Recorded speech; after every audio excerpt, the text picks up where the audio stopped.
Good afternoon from New York. We're coming in here with breaking news. Very sad. No telescope now in the LA Times reporting that retired Los Angeles Lakers basketball star Kobe Bryant has been murdered in a helicopter crash. It happened this morning. The chopper reportedly went down just before 10 a.m. local time. It turned to fire as they got closer. Now here's Calabasas, California. That's west of Los Angeles. You'll see the picture there. Devastating flames from impact starting nearby. Welcome to the very first episode of Dad Meets World. My name is Doug, and I'm going to invite you to take this journey with me on the masks that we wear. Now, before we dive into this little mini topic we're going to talk about as a launching platform for the channel, just thought you'd like to know a little bit about me. I'm 49 years old, recently been remarried. I am a father of two and a dad of one. I say that I'm a father of two, dad of one, because I've been an excellent parent to my son. I did not always show up in my oldest daughter's life, but due her graciousness, I'm allowed to be in it. And I'm looking forward to seeing her soon. Education-wise, I'm probably about 9 to 12 units shy of a bachelor's degree in counseling. By many people's estimation, I'm considered a jack of many trades, but a master of none. I am a survivor of child abuse and child molestation. I'm also a survivor of domestic violence and am still actively in recovery or overcoming homelessness. So what can you expect from this channel? Well, for one thing, we're going to do vlogging. Well, I vlog to you as a parent, a dad, who sees the world through a lens that I don't always quite understand and I can't always make sense of. But I'd like to be able to relate to it and do so in a healthy way. And it's not going to be just my ideas, but I encourage you guys to respond to me as I talk and discuss what I'm seeing, how I'm feeling, what my reactions are. In addition to that, guys, we're going to talk about current events. I'm going to talk about self-awareness and self-improvement, mental health, what different diagnoses are, what the stigma is attached to each one, what they aren't, misperceptions. I'm also going to talk about, I'm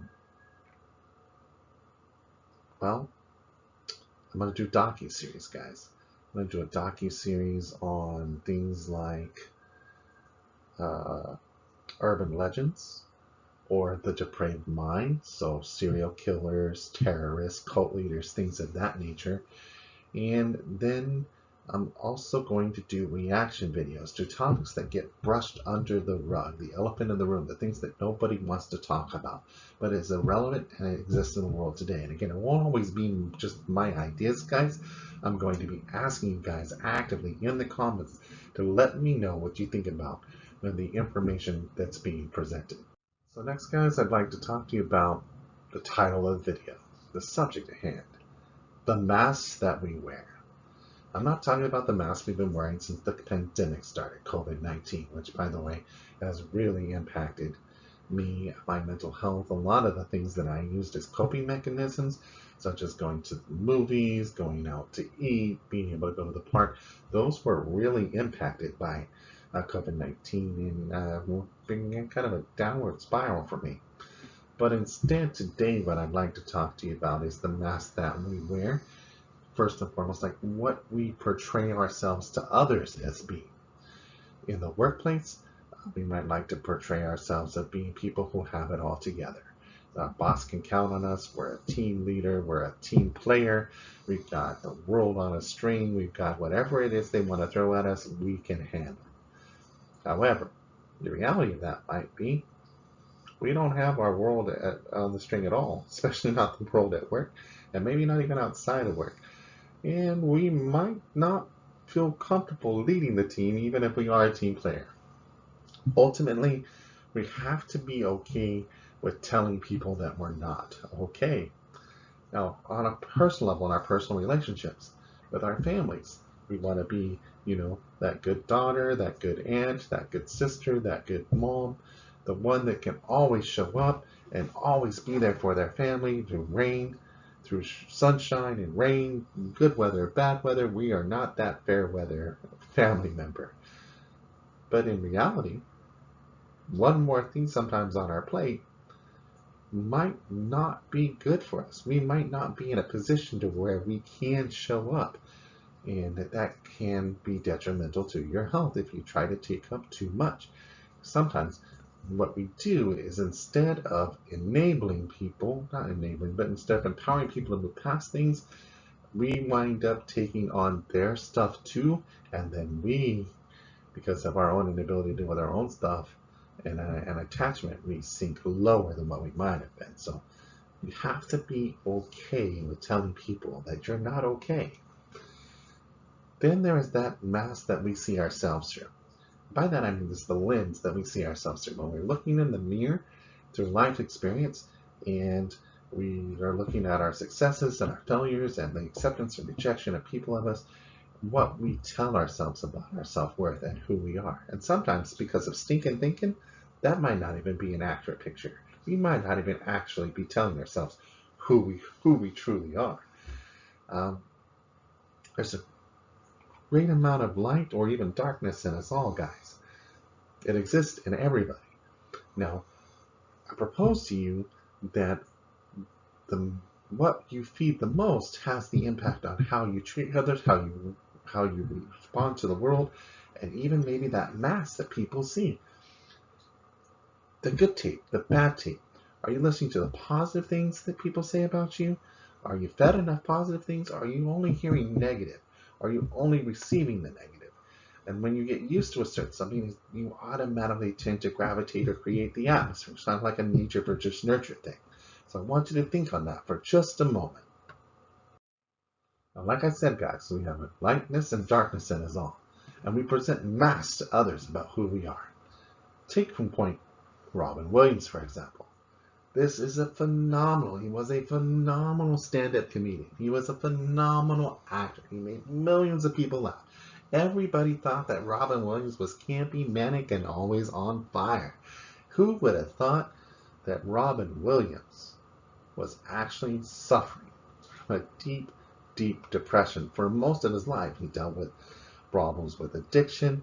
He dealt with problems with depression, highs and lows. He was probably bipolar by many people's estimation when some things came out. And he wound up with a neurological disease that really made it impossible for him to live life, the quality of life that he wanted. And he wasn't okay with telling people that he was not okay. And so the man who made everybody smile in his own pain and misery chose to take his own life. We lost a lot light when Robin Williams left the world. This is someone who was a humanitarian.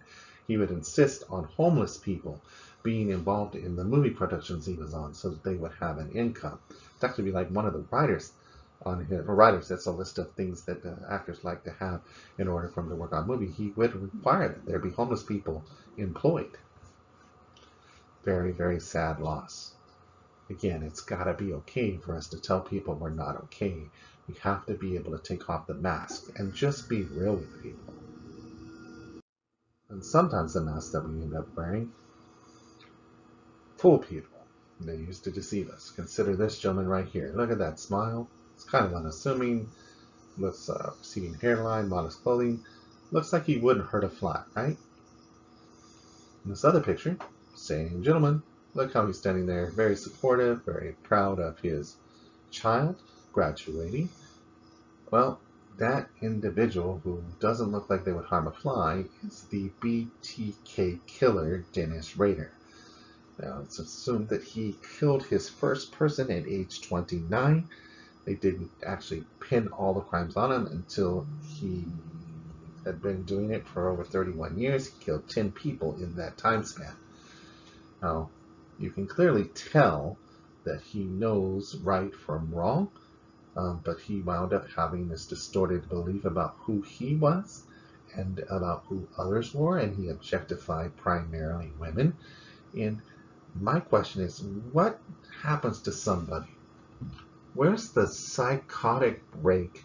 Where's the breakdown in the mind or the heart or both that you decide that someone's life, you don't understand the value of life anymore, and you decide that you can snuff it out of somebody else? You can't comprehend that. You can't comprehend it. this is going to be probably one of the docu-series that I go and study this gentleman, the BTK killer. Now, just touch the surface of this topic of the mask that we wear. I can continue it on in another video. I have to reach some things about it needing to be okay to not be okay. I'd like to know your thoughts, guys, on any of the information that's presented in the program. And I'm also thinking about doing in an upcoming video, the power of our thoughts. But that's going to conclude today's episode. Again, thank you for joining me. Don't forget to hit that like button, the comment, and if you liked what you saw today, the subscribe button. Till next time, guys, this is Dad Meets World saying stay safe, stay sane, take care of yourselves. Bye now.